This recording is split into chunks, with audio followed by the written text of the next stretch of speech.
Hey there, Sara Victoria here, and I just wanted to hop on and share with you guys 5 signs you may be having a spiritual awakening. Dun, dun, dun. So, number 1, you may be experiencing increased synchronicities. So that can be seeing 11:11 on the clock, 1:11, 2:22, or even seeing a red cardinal if that's symbolic for you, or seeing a specific animal totem, a specific sign repeatedly. Now, what this is doing is it's reflecting your inner alignment. So as you go through a spiritual awakening, you're essentially aligning with your soul or your spiritual self. And as you do that, that inner alignment is reflected externally through these patterns, synchronicities, this alignment. So you may be experiencing that. Number 2 is you may find that now I'm repeating word for word what my guides are telling me. Your reality is deconstructing. Now, what this means is that old paradigms, old ways of being, old ways of doing things are falling apart in your life. Your reality is deconstructing itself. Now, what this means is old paradigms, old beliefs, old ways of doing things that are no longer serving you. The more you align with your true self, your spiritual self, the more you align with that, everything that no longer serves and aligns with that has to be deconstructed and has to fall away. And this serves a greater purpose, because if we just continue on doing the same things and not really stepping up into our growth, stepping into these new patterns, then, we just kind of stay in the same patterns. So our reality deconstructs itself. And we may find, areas of life that we've been holding on to things, holding on to old, broken down energies that just, are taking up space. Like, for example, are your drawers full of old clothes that you don't even wear? Or do you have, a bunch of old broken tools just laying around in drawers, just taking up space? Clearing these things out really, really helps us to make space. And the more we align and awaken and open ourselves up, we want to create more space so that we can experience the magic of life and not just keep experiencing the same things over and over again. And that's why things deconstruct themselves anyways, because, we're kind of just stuck in that cycle and we're just kind of, yeah. Number 3 is you may be experiencing heightened sensitivity. So what this means is, it could be the awakening of your psychic senses. So you could be intuiting subtle energies, kind of receiving downloads or insights, inspiration, or messages from the spirit realm. And you may find that you're very sensitive to foods, denser foods like, fast food, processed sugar, really dense foods like meat and cheese. You may find that you're extra sensitive to these things and that your body is kind of pulling you towards a more vegetarian, plant-based diet.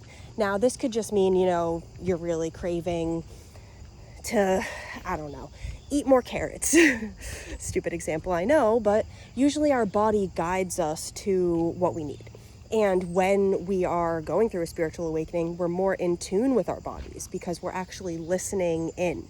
We're not just letting the mind run on autopilot, doing those same things every day. We're actually thinking, how does this make me feel? Is this building me up or is it tearing me down? Get what I'm saying?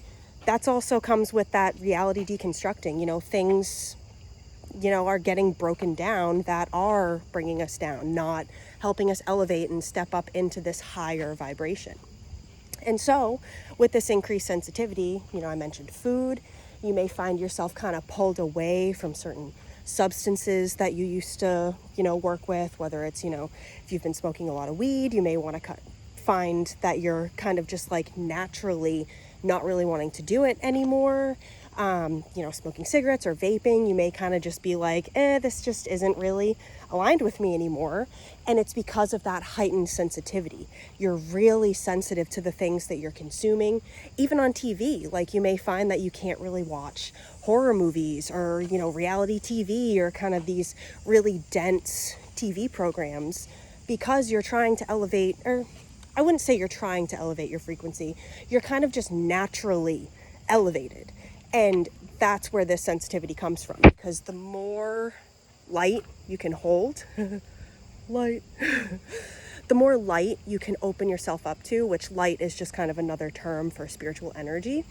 The more light you can hold, the more sensitive you're going to be, because everything is within you and without is illuminated by that light. When we kind of live in the shadows and live in the darkness, we kind of spend our lives avoiding things, not really wanting to face reality, and just kind of like, in the shadows. And when we're in the light, we have that light of awareness. And so number 4, you may find that as you're going through a spiritual awakening, you really start questioning your reality. And this can mean, really getting into some conspiracy theories, not really like extreme ones, but, maybe questioning like, did we really go to the moon? I don't know. Looking into it. Just little things like that, looking into, maybe MK Ultra, these, secret government programs, basically seeking out truth and really questioning reality.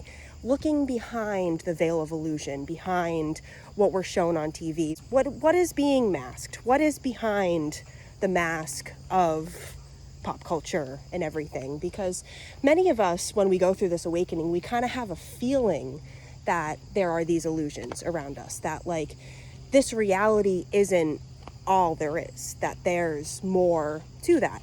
And now, as we awaken, we kind of attune more to that spiritual realm, and that is another world in and of itself.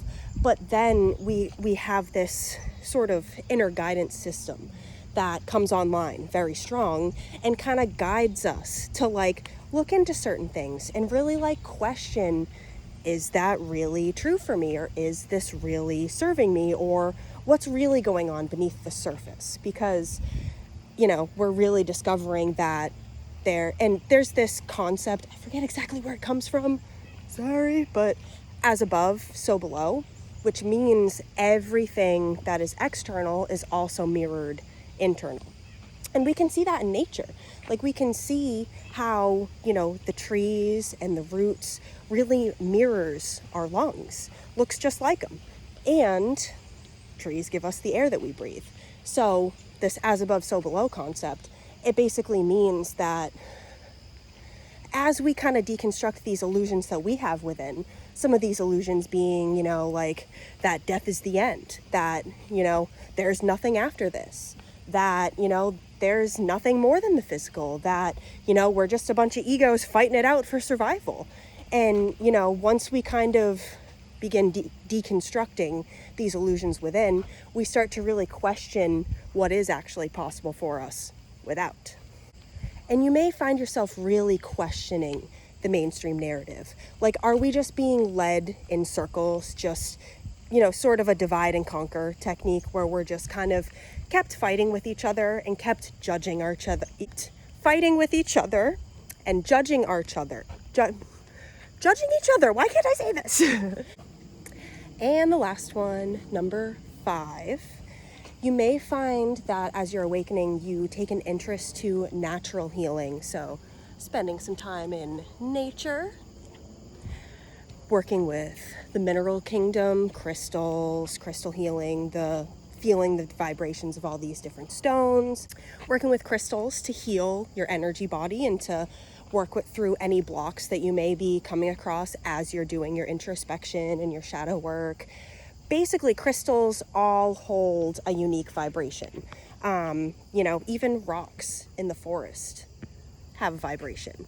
And certain crystals, have a higher vibration depending on their crystalline structure and the elements that they're made up of. So that's what gives these crystals these different vibes. That's why an amethyst crystal is really, really good for transmuting negativity, and why quartz crystals are amplifiers. It's because of their makeup, their mineral properties. And so, yeah, you may find yourself working with crystals. You may find yourself interested in energy clearing tools like Palo Santo and sage and incense, working with smoke to clear your energy, to bring in new essences, to manifest. And you may be getting into manifestation, realizing that you do have the power to create your reality and to create what you want if you align with it and shift your essence to create space for it. And so as you get more, ooh, that's cool, let's go check this out. What the what? And so as you work with all of these mineral friends and all of these plant friends, you may find also that natural healing methods work better for you than a lot of the conventional healing methods. Like, for example, taking medicine, you may shift away from working with a lot of the sort of synthetic medicines and work more with plant teachers, plant healers, whether it's through teas or supplements or drinking green juice in the morning, just really taking an interest to these natural healing methods. And this can also include meditation and Reiki, all these energy healing methods too, because meditation is essentially just a really good tool to, oh, I just stepped on a mushroom, poor guy, as I'm talking about natural healing, bruh. Meditation is a really good tool to just realign with your spirit self, your true self, your whole self, especially if you do it first thing in the morning. Now, I found that I really benefit from doing a walking meditation in the morning, because meditation to me is really just shutting off the thoughts, shutting off the monkey mind, and just basically shutting off the mind and shifting into that observer role, which is pretty much the spirit self. The spirit is the one that is observing the human experience. And the mind is just kind of interpreting, feedback loop, just taking in surroundings. It's pretty much like a supercomputer. And it's just downloading programs, just computing, doing its grand old thing. And so meditation can essentially just really help us to just realign and to just come back to our natural frequency. And things like Reiki literally changed my life when I first went through my spiritual awakening. So I was burned 3rd degree in a really severe motorcycle accident back in 2017. And following that, I have a lot of burn scars. Of course, this is my hand, you can't really see it, and so got some burn scars on me. Now, back in 2018, I started seeing this massage therapist who also did Reiki. And I saw her over a series of weeks. I saw her for, probably like close to a year, every few weeks or so. And when I would go see her, she pretty much was like a specialist in burn scar massage. And she was doing this for me for free because she was doing sort of like a research study. So I would just give feedback after. And so anyway, pretty much this hand right here, my left hand, was stuck like this. Like it was kind of stuck like a claw. And you can see I had to have a surgery right here. You can see it's kind of like a shark bite taken out. I had to have a surgery there to kind of like make my arm or my hand go from like this to, straight, usable. And so my thumb was stuck like this for a while, months, or actually a year. And I started going and getting these massage treatments. And over the course of 3 weeks, I remember my hand went from stuck like this to I could fully move my thumb. And now there's still a little bit of resistance. Like you can kind of see that my thumb like pulls itself back. So it's not like 100%, but it is immensely better than it was before. And that changed my life. Like that showed me like this shit works. And it just really inspired me to look more into Reiki meditation, these subtle energy healing methods. Because also, when I was in the hospital recovering from my accident back in 2017, I was at Spalding Rehab. And they had Reiki practitioners come in and pretty much volunteer to give Reiki to patients. And it wasn't like forced. They knocked on your door all sweet and was like, do you want some Reiki? And back then I was like, what the heck's Reiki? Like, get out of here. I don't know you. I'm all freaking bandaged up head to toe, mummy, you know, like I didn't want some random person in my room. So the first few times I was like, no, fuck that. No. And then my mom, I think she saw a Facebook post, or she mentioned to me like, hey, you should try that Reiki thing. It's cool. I feel like she just kind of like knows all this stuff and it's just like, oh yeah, just like go do this. Like, oh yeah, like, you know, she used to read me her horoscopes back when I was a little kid. And I was like fascinated in it because it was always like spot on, like so spot on. And so I've kind of just been more interested in those things because of my mom. But so she told me to try the Reiki. So I remember one night I'm like laying in my hospital bed and watching South Park, which I like fell in love with when I was in the hospital. And so I'm watching South Park and Reiki person knocks on my door and says, do you want Reiki? And I'm like, oh, what the heck? I'll try it. And I just kind of felt like, you know what, whatever. Like the worst thing that's going to happen is I'm just going to fucking fall asleep, like whatever. And so laying there, and the lady's like, oh, I don't touch you. And I was like, oh, bet. I didn't want to do this because I thought you freaking touched me. And then I kind of realized, like, why would they send, like, someone who's going to touch all up on you into, like, a burn survivor's room?